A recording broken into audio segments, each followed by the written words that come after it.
আমরা ছোটবেলায় গান শুনেছিলাম, বলো হরি বল হরি বল, ফেটে গেল ফেসে গেল কালিরামের ঢোল। এবার প্রথম ফেজে হয়েছে, বলো হরি বল, ফেটে গেল ফেসে গেল পিসি ভাইপোর ঢোল। প্রথম ফেজে পিসি ভাইপোর ঢোল ফেটে গেছে। মুখ্যমন্ত্রী বলছেন যে নরেন্দ্র মোদীর পকেটে 10 টাকা কেন থাকবে, নরেন্দ্র মোদী 10 টাকা দিয়ে মুড়ি কেন খাবে? মাননীয় মুখ্যমন্ত্রী, আমাদের মাননীয় প্রধানমন্ত্রী বিশ্বের সবচেয়ে জনপ্রিয় নেতা, একজন সাধারণ ঘরের চাল আর ছেলে, তার পকেটে 10 টাকাই থাকে। আপনার বালি পাচারের, কয়লা পাচারের কালো টাকা থাকে না। বালি পাচারের, কয়লা পাচারের টাকা আপনার লোকেদের হাতে থাকে, আপনার লোকেদের ব্যাংক ব্যালেন্সে থাকে। তাই এক একজন নেতার বাড়িতে যখন ইডি সিবিআই যাচ্ছে, আপনার হৃদকম্প হচ্ছে।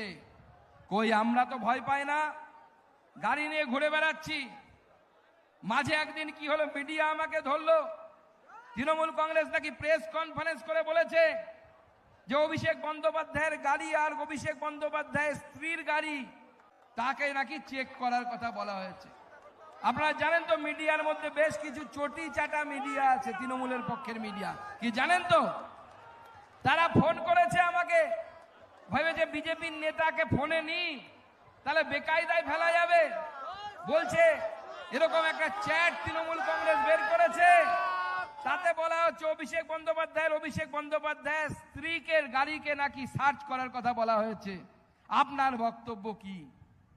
আমি বললাম সেই চ্যানেলকে যে দাদা, এর মধ্যে বিশেষ কি আছে?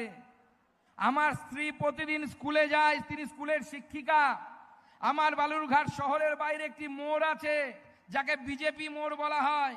সেই মোড়ে দাঁড়িয়ে আমার স্ত্রীর গাড়ি প্রতিদিন চেক করা হয়, আগামী দিনেও চেক করা হোক। আমাদের কোনো ভয় নেই, আমরা ভয় পাই না তৃণমূল কংগ্রেসের পুলিশকে। কারণ আমাদের কয়লার টাকার প্রয়োজন পড়ে না, আমাদের বালির টাকার প্রয়োজন পড়ে না, আমাদের গরু পাচারের টাকার প্রয়োজন পড়ে না। আমাদের নেতা নরেন্দ্র মোদী একাই যথেষ্ট। আমাদের সাথে নরেন্দ্র মোদীর আশীর্বাদ আছে, নরেন্দ্র মোদীর হাত আছে আমাদের উপর।